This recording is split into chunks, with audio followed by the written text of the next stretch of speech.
Hi, I'm Kody from Treflers. I'm here to look at the George Washington bust here and a couple of other pieces at the Old North Church.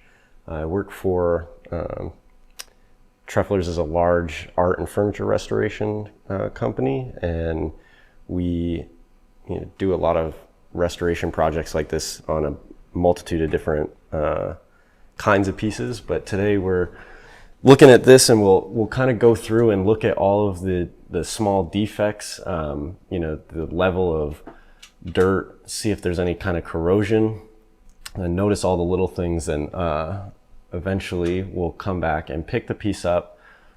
There's like a couple of chips in the right side here, and then there's like discoloration and some corrosion on his face, and we'll fill things like that in, touch them up, clean the whole piece with gentle solvents, and bring it back to a condition that you'd be happy to look at it, and you're not looking at all the small mistakes.